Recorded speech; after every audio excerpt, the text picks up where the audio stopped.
Next is R is equals to V by I, हमने देखा, ठीक है। R को किस में मेजर करते हैं, ओम में, और वोल्ट किस में होती है, वोल्ट में, और I किस में होता है आपका, एम्पेयर में होता है, ठीक है। तो 1 is equals to 1 volt by 1 ampere. तो 1 ओम को कैसे डिफाइन करोगे, तो 1 ओम किसी भी रेजिस्टेंस कंडक्टर की 1 ओम कब होगी, जब उसके अंदर से कितना पोटेंशियल डिफरेंस होगा उसके एंड्स के अक्रॉस 1 वोल्ट, जिसकी वजह से हमारा क्या करेगा, 1 एम्पियर करंट उसके अंदर से फ्लो करेगा, उसको क्या कहेंगे हम, 1 ओम कहेंगे।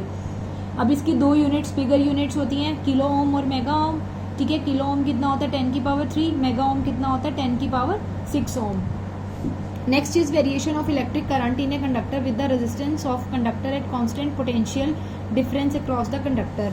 अब ये क्या कहता है, हमें रेजिस्टेंस की वैल्यू को फाइंड आउट करना है जब हमने V की वैल्यू को क्या कर दिया, कांस्टेंट कर दिया, ठीक है। इस केस में हमने जो हमारा वोल्टेज पोटेंशियल डिफरेंस था उसको हमने कांस्टेंट कर दिया। तो अब ये क्या कहता है कि हमारी I और R की वैल्यू कैसे आपस में डिपेंड करेगी।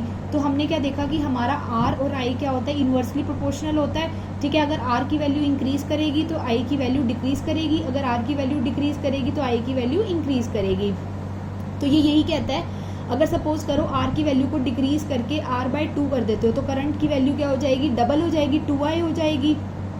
अगर R की वैल्यू को आप क्या कर देते हो, डबल कर देते हो, 2R, ठीक है। अगर रेजिस्टेंस कम होगी तो करंट ज़्यादा होगा, अगर करंट रेजिस्टेंस ज़्यादा होगी तो करंट कम होगा, ठीक है। इसके कंसर्न में हमने ये वैल्यूज़ को देखा, तो कोरस्पॉन्डिंगली R और I आपस में कैसे रिस्पॉन्ड करते हैं। Next is our calculation of resistance of a conductor from a graph between V and I, ठीक है। अब हमने V और I का ग्राफ देखा था, ठीक है। ये हमारा क्या है, V और I का ग्राफ हो गया हमारा। यहाँ से हमने क्या देखा इस केस में, V और I के ग्राफ में ये हमारा पोटेंशियल डिफरेंस है, ये करंट है। एक्सपेरिमेंट के थ्रू हम क्या करेंगे, V की भी वैल्यू फाइंड आउट करेंगे और R की भी वैल्यू फाइंड आउट कर लेंगे, ठीक है। कुछ V की वैल्यू आएगी, उसके कोरस्पॉन्ड R की, फिर V की, फिर R की, ठीक है। अब हम क्या करेंगे, इससे हमने रेजिस्टेंस फाइंड आउट करनी है इस ग्राफ की हेल्प से। तो रेजिस्टेंस कैसे निकालेंगे, ये हमारी क्या है, एक स्ट्रेट लाइन है, ठीक है। इसको हम क्या बोलते हैं, हमारी स्लोप है, ये हमारी स्लोप ऑफ कर्व है। ये आपने किस में पढ़ा होगा, 10th में पढ़ा होगा। ये जो आपकी स्लोप ऑफ कर्व है ये क्या देती है, टेंजेंट देती है किसी इस लाइन पे, ठीक है। अब इस लाइन पे आपका टेंजेंट क्या बनेगा, टेंजेंट हमेशा स्ट्रेट बनता है 90 डिग्री पे। जब ये लाइन ही सीधी है तो टेंजेंट भी ऐसे ही ड्रॉ होगा। अब टेंजेंट की वैल्यू क्या होती है, परपेंडिकुलर बाय बेस। मैथ्स में आप लोगों ने पढ़ा होगा tangent is perpendicular by base, ठीक है। तो इसके केस में परपेंडिकुलर क्या है, AC, ठीक है, और बेस कितना है, OC, that is AC by OC। अब AC की वैल्यू कितनी है इस केस में, AC, यानी हम इस एक्सिस में, Y एक्सिस में करंट मेजर कर रहे हैं तो दैट इज I, और X एक्सिस में क्या मेजर कर रहे हैं हम, वोल्ट V मेजर कर रहे हैं, ठीक है। तो that is R is equals to V by I, ठीक है। किसी कोरस्पॉन्डिंग V वैल्यू के लिए हमारा I करंट होगा, जब आप उसको आपस में डिवाइड कर दोगे तो वो ये हमें क्या वैल्यू दे देगा, स्लोप की वैल्यू दे देगा, और स्लोप हमें क्या देता है, रेजिस्टेंस देता है। तो ऐसे हम क्या निकाल लेंगे, रेजिस्टेंस की वैल्यू निकाल लेंगे, ठीक है। अब आप लोगों को क्या पता है, यहाँ से रेजिस्टेंस क्या हो जाएगा, यहाँ से 1 बाय स्लोप हो जाएगा ना, ठीक है, क्योंकि ये क्या है, स्लोप 1 बाय R के इक्वल है, ठीक है। ये इनवर्सली प्रोपोर्शनल है स्लोप इसके। तो रेजिस्टेंस क्या हो जाएगी आपकी, रेजिस्टेंस को यहाँ ले आओ, स्लोप को यहाँ ले आओ, तो रेजिस्टेंस क्या हो जाएगी, 1 by slope of graph between V and I, ठीक है। ये ग्राफ है हमारा, VI ग्राफ है, ठीक है। इसकी हेल्प से हमने क्या निकाली, रेजिस्टेंस की वैल्यू निकाली, दैट इज रेजिस्टेंस और of a conductor is equals to slope of graph between I and V।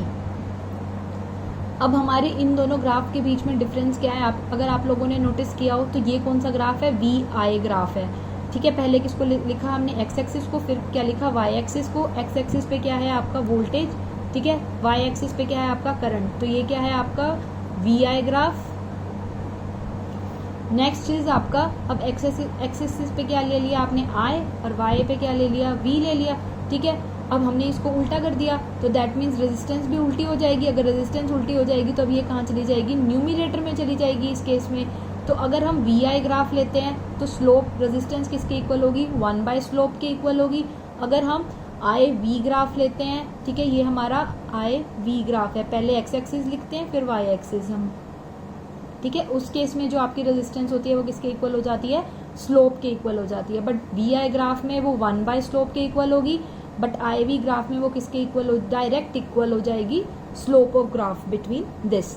ठीक है, next is cause of resistance. ठीक है, रेजिस्टेंस का कॉज क्या होता है इसको हम स्टडी करेंगे। आपको पता है आपका कोई भी कंडक्टर होता है, ठीक है, उसके अंदर क्या होते हैं, आपके फ्री नंबर ऑफ इलेक्ट्रॉन्स होते हैं जो मूव कर रहे होते हैं रैंडम। अब हम क्या करते हैं, उसको वोल्टेज डिफरेंस, उसको जब वोल्टेज प्रोवाइड करते हैं उसके दोनों एंड में, ठीक है, तो वोल्टेज डिफरेंस क्रिएट हो जाता है, जिसकी वजह से क्या करते हैं, ये जो फ्री इलेक्ट्रॉन्स हैं ये मूव करना स्टार्ट कर देते हैं। अब ये फ्री इलेक्ट्रॉन्स मूव करेंगे तो कंडक्टर के अंदर हमने क्या देखा था, क्या होते हैं, कुछ एटम्स होते हैं या आयन्स होते हैं। तो ये इलेक्ट्रॉन्स क्या करेंगे, उन एटम्स और आयन्स को हिट करेंगे, उनके साथ कोलाइड करेंगे। जब कोई भी चीज़, अब आपने एक बॉल फेंकी, ठीक है, आपने उसके रास्ते में एक और बॉल रख दी, अब ये जिस स्पीड से जा रही थी क्या उसी स्पीड से जाएगी, नहीं जाएगी।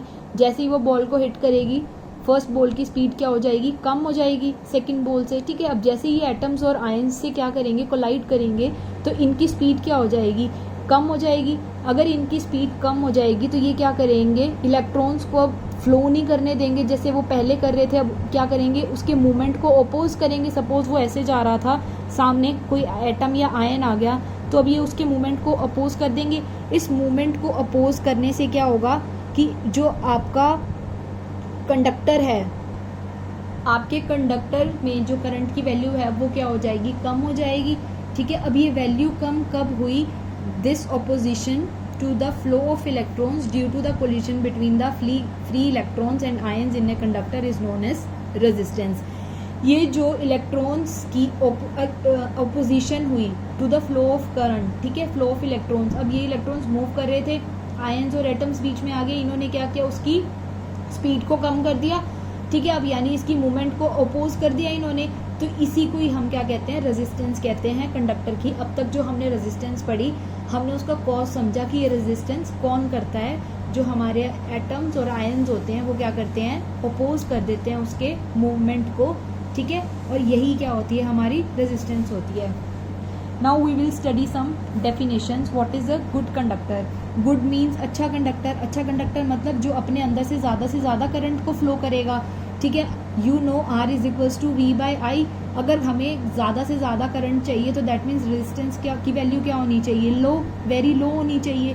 ठीक है, इसका एग्जांपल क्या हो गया, सिल्वर, कॉपर, एल्यूमिनियम। बट हमारा जो सबसे बेस्ट कंडक्टर होता है इलेक्ट्रिसिटी का, वो क्या होता है, सिल्वर होता है।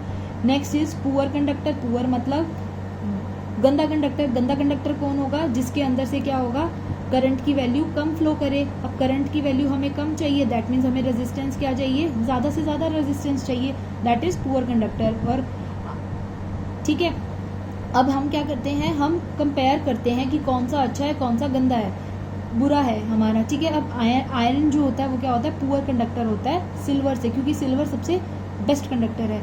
नेक्स्ट इज हमारा इंसुलेटर। इंसुलेटर मतलब जिसके अंदर से करंट की वैल्यू फ्लो ही ना करे। ठीक है, अब हमें ऐसा सिस्टम चाहिए जिसके अंदर से करंट की वैल्यू बिल्कुल फ्लो ना करे, करंट की वैल्यू ज़ीरो।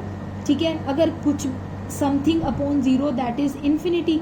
ठीक है, अब इसका मतलब क्या हुआ, आपकी जो रेजिस्टेंस होनी चाहिए वो इतनी हाई होनी चाहिए कि वो ऑलमोस्ट इनफाइनाइट होनी चाहिए।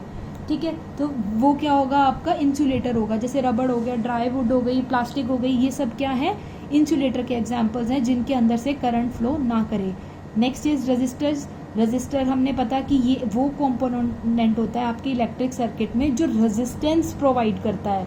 रेजिस्टेंस हमने पढ़ा कि इसका मतलब क्या हुआ, हमारे जो मोशन है इलेक्ट्रॉन्स, फ्री इलेक्ट्रॉन्स का, ठीक है, वो अपोज हो जाए, उसकी मूवमेंट अपोज हो जाए। ठीक है, हम वो रेजिस्टेंस प्रोवाइड कैसे करते हैं, रेजिस्टर की हेल्प से। ठीक है, हमने देखा था ये क्या होते हैं, हमारा रेजिस्टर होता है, इसकी हेल्प से हम क्या करते हैं, रेजिस्टेंस ऑफर कराते हैं ताकि हमारा motion of flow of electrons क्या हो जाए, कम या ज़्यादा, डिपेंड हमने रेजिस्टेंस कम करनी है या रेजिस्टेंस की वैल्यू को बढ़ाना है। Next is variable resistance. एक तो होती है फिक्स रेजिस्टेंस, हमने पढ़ा, ये तो क्या होगी, फिक्स रेजिस्टेंस। अगर हमारा ऐसे एरो लगा होगा तो ये हमारी क्या होती है, वेरिएबल रेजिस्टेंस होती है। इसका मतलब क्या होता है, हम करंट की, हम रेजिस्टेंस की वैल्यू को वेरी करा सकते हैं, चेंज करा सकते हैं, ताकि हम अपने करंट की वैल्यू को चेंज करा सके। क्योंकि हमने देखा कि जो रेजिस्टेंस है वो डायरेक्ट इनवर्सली प्रोपोर्शनल है करंट के, रेजिस्टेंस ज़्यादा होगी तो करंट कम होगा। ठीक है। Next is rheostat. रियोस्टैट वो डिवाइस होती है आपकी जिसके थ्रू हम रेजिस्टेंस की वैल्यू को चेंज कर सकते हैं, ठीक है। अब ये क्या है, हमने पहले भी देखा था, ठीक है। इसको हम क्या कहते हैं, ये हमारा रियोस्टैट होता है। हम क्या करते हैं, इस पॉइंटर को मूव करके रेजिस्टेंस की वैल्यू को वेरी करा देते हैं सो दैट ये जो आपकी करंट की वैल्यू है हम चेंज कर सकें अकॉर्डिंगली।